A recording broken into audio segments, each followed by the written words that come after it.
माँ Santoshi education IAS में आपका स्वागत है। हम आज देखने जा रहे हैं भारत की जो प्राकृतिक वनस्पतियाँ हैं उसको हम देखेंगे। अगर आप चैनल पर नए हैं तो माँ संतोषी एजुकेशन आईएएस को सब्सक्राइब जरूर करें और फॉलो भी करें, अपने दोस्तों से शेयर करें, लाइक जरूर करें और कमेंट में बताएं आपको कैसे और इम्प्रूवमेंट चाहिए। तो चलिए चलते हैं, बिना टाइम को आए हुए भारत की वनस्पतियों के बारे में देखते हैं। ठीक है, तो भारत हमारा, ये हमारा प्यारा भारत है। ठीक है, ये हमारा भारत है और ये देखिए जहाँ पर ये ऐसे दे रखा है, ये ब्लैक में, ये है पर्वतीय वन। यहाँ पर जो पहाड़ है वो पहाड़ वाले वन हैं, और जहाँ पर ये उष्णकटिबंधीय वन है, जहाँ पर ये एरो दे रखी है, ये वाली पीली वाली है थोड़ी, ये कौन से वन है? ये उष्णकटिबंधीय कटीले वन है। और जहाँ पर ये ब्लू वाला है, ये वाला एरिया जो है, ये पर्णपाती वन है। और जहाँ पर ग्रीन है वो उष्णकटिबंधीय सदाबहार वन है और अर्ध सदाबहार वन है। और जहाँ ब्लैक है वहाँ बेलांचली व अनुकूलन वन है। ठीक है, सागवन और साल ये उष्णकटिबंधीय और सूक्ष्म पर्णपाती वन होते हैं। ये यहाँ पर ही सागवन और साल होता है। चित्रात्मक प्रस्तुति आपके सामने की जा रही है ताकि आपको याद करने में आसानी हो। तो चलिए कुछ देख लेते हैं वनों के प्रकार। ये जो मैंग्रोव वन है कि विशेष तथ्य कौन से हैं, विशेषता इसकी क्या है? विशेषता ये एक प्रकार की वनस्पति पौधे जड़ों का जल में डूबे रहते हैं, जो उसकी जड़ें होती हैं वो जल में डूबी रहती हैं। मैंग्रोव वन की मैंग्रोव वनस्पति लवणीय और दलदली ज्वारी क्रीक और पंख मैदानों में तथा जर्नल मुख के तट पर क्षेत्रों में पाए जाते हैं। इसका मुख्य विस्तार कहाँ पर है? तो ये आपको पश्चिम बंगाल में देखने को मिल जाएगा, सुंदरवन में, डेल्टा क्षेत्र के पास मिल जाएगा, अंडमान एवं निकोबार द्वीप समूह में आपको ये देखने को मिल जाएगा। और उसके बाद ये कहाँ पर इसका विस्तार है? महानदी, कृष्णा, गोदावरी नदियों में, इसका डेल्टाई क्षेत्रों में भी ये वन देखने को मिल जाएगा। सुंदरवन में सुंदरी वनों की बहुलता बहुत अधिक होती है। उसके बाद आते हैं ये पर्वतीय वन। पर्वतीय वन ये जहाँ पहाड़ होते हैं वहाँ पर अधिक होता है। पर्वतीय क्षेत्र में ऊंचाई में वृद्धि के साथ तापमान में आने वाली कमी के साथ साथ प्राकृतिक वनस्पति के विवरण में भी पर्वतीय वन होता है। और आपको एक जानकारी देनी थी, अगर आपको इसकी पीडीएफ चाहिए या और वीडियो जो चैनल पे मौजूद है उनकी पीडीएफ चाहिए तो आप टेलीग्राम चैनल से जुड़ के वहाँ से आप प्राप्त कर सकते हैं। ठीक है दोस्तों, लिंक आपको डिस्क्रिप्शन में दे दिया जाएगा। ट्री लाइन क्या होती है? ट्री लाइन वह वृक्ष रेखा पर्णपाती की वह सीमा है जहाँ पर वृक्ष उग जाते हैं, पाने में सक्षम होते हैं। पूर्वी हिमालय की तुलना में पश्चिमी हिमालय में ट्री लाइन का मान कम है। देखिए ये जो हिमालय है, ये हिमालय का बनाया हुआ है, थोड़ा सा ऐसे करके बनाया हुआ है। तो ये कहाँ पर है? ये पूर्वी हिमालय की तुलना में पश्चिमी हिमालय में ये कम पाया जाता है। ये पूर्वी हिमालय है, पूर्वी हिमालय, और ये पश्चिमी हिमालय। पर्वतीय वन के विभाजन कैसे हुए हैं, कैसे हैं? देखिए, उप अल्पाइन वन, अल्पाइन वन, पर्वतीय शीतोष्ण वन और पर्वतीय उपोष्ण कटिबंधीय वन। इसमें 3 प्रकार के होते हैं। पहला क्या है? चौड़ी पत्ती वाले वन, और दूसरा पाइन वन और सूक्ष्म सदाबहार वन। चौड़ी पत्ती वाले वन होते हैं, उनमें चौड़ी पत्ते वाले वन पूर्वी हिमालय के प्रमुख वन क्षेत्र हैं। ओक, एल्डर, चेस्टर, बर्च और चेटी, ये कुछ नाम दिए रखे हैं जो कि चौड़ी पत्ती वाले वन होते हैं।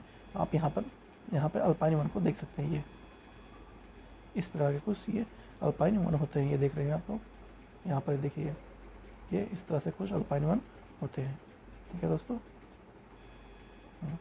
तो ये अल्पाइन वन का एक एग्जाम्पल है। मैं चित्र के साथ लेके आया हूँ ताकि आपको समझने में आसानी हो। उसके बाद आते हैं पश्चिमी घाट और शांत घाट में प्रमुख वृक्ष वन कौन कौन से हैं? पुंसा पारवन है, दालचीनी है, डेंड्रोन आदि ये सब मिलते हैं वहाँ पर। और ये आप यहाँ पर देख सकते हैं, ये इस टाइप के कुछ वन होते हैं। ठीक है,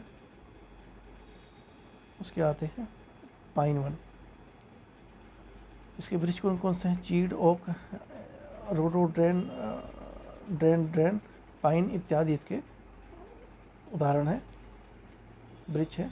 शिवालिक पर्वत के सूक्ष्म ढालों में मिलते हैं, पश्चिमी व मध्य हिमाचल में भी मिलते हैं। खासी, नागा एवं मणिपुर के कुछ पहाड़ियों क्षेत्र में ये पाए जाते हैं।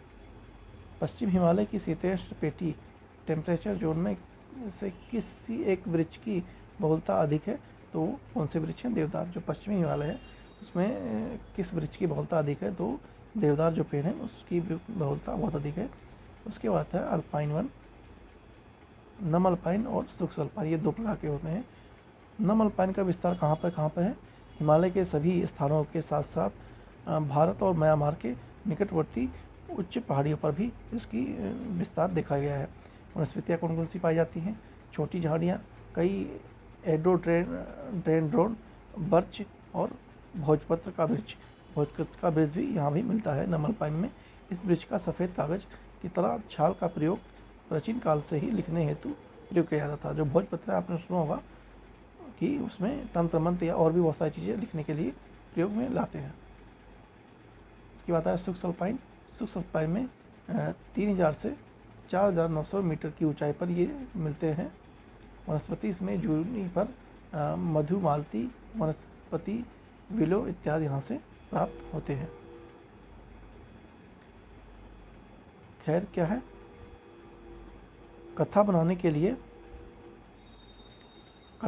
के लिए खैर की लकड़ी का प्रयोग किया जाता है। उष्णकटिबंधीय वनों में इसका वृक्ष पाया जाता है। सिनकोना वृक्ष यह एक प्रकार का उष्णकटिबंधीय सदाबहार पौधा है। जंगली आग, ईधाक व पलाश के नाम से जाना जाता है जंगली आग को, जो कि यूपी के राजकीय पुष्प भी है। फर्न, सामान्य पौधा और बीज रहित पौधा। इन पौधों में फूल नहीं लगते। जो फर्न होते हैं इसमें पौधे नहीं लगते। फर्न आपने देखा होगा, कुछ इस प्रकार के होते हैं और उसमें कटीले झाड़ियाँ लगी होती हैं, मतलब कांटेदार वो लगा होता है ऐसे। अरिक्स गर्म और शुष्क क्षेत्रों में रहने के लिए अनुकूलित होते हैं। चीरू ठंडे उच्च पर्वतीय घास के मैदान और अर्ध मरुस्थलीय क्षेत्रों में रहने वाले अनुकूलित होते हैं। ये कुछ नाम हैं जो कि पहाड़ों पे आपको मिलेंगे। अलग अलग कटिबंध जो कि मौसम के हैं उसमें आपको ये अलग अलग चीज़ें अलग जगह पे देखने को मिलेंगी। वन के प्रकार क्या होते हैं? उष्णकटिबंधीय अर्धवादी पर्णपाती, उष्णकटिबंधीय शुष्क पर्णपाती, उष्णकटिबंधीय सदाबहार पर्णपाती। प्रदेश कौन सा है? तराई प्रदेश, मध्य गंगा का मैदान, अरुणाचल प्रदेश और सह्याद्री जो रेंज है वहाँ पे ये मिलते हैं। सूची 1 और सूची 2। उष्णकटिबंधीय वन कहाँ पे है? साइलेंट वैली में है। शंकुधारी वन ये हिमाचल प्रदेश में मिल जाएगा। और जो कच्छ वन वनस्पति है वो सुंदरवन में। पतझड़ जो वन है वो राजस्थान में देखने को आपको मिल जाएगा। उसके बाद आता है खेजड़ी वृक्ष। बहुउद्देशीय वृक्ष का उदाहरण है ये। पशुओं के चारा के लिए, ईंधन के लिए, औषधि के लिए। और जो मरुस्थल का राजा है कौन है? ये तापमान सहन करने की क्षमता इसमें होती है।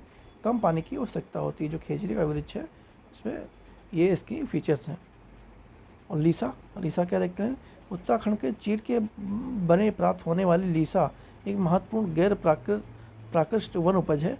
लीसा से विरोज तक तथा तारपीन का तेल बनाया जाता है, जिसका उपयोग कागज उद्योग, साबुन तथा पेंट बनाने में भी किया जाता है। कच्छ वनस्पति और राज्य।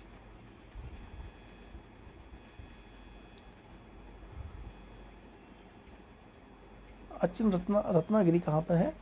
महाराष्ट्र में है। कुंडापुर ये कर्नाटक में है। पिचरवम ये तमिलनाडु में है। बोम्बनाद ये केरल में अवस्थित है। तो हमारा ये वनस्पति हमने देख लिया है, ठीक है। और हम आगे और भी वीडियो ऐसे ही लाएंगे वेरी इन्फॉर्मेटिव। आपने अगर सब्सक्राइब नहीं किया है माँ संतोषी एजुकेशन IAS को, तो प्लीज़ सब्सक्राइब एंड शेयर और कमेंट में बताएं कि आपको क्या इम्प्रूवमेंट और चाहिए। तो मिलते हैं नेक्स्ट वीडियो में। सी यू सून।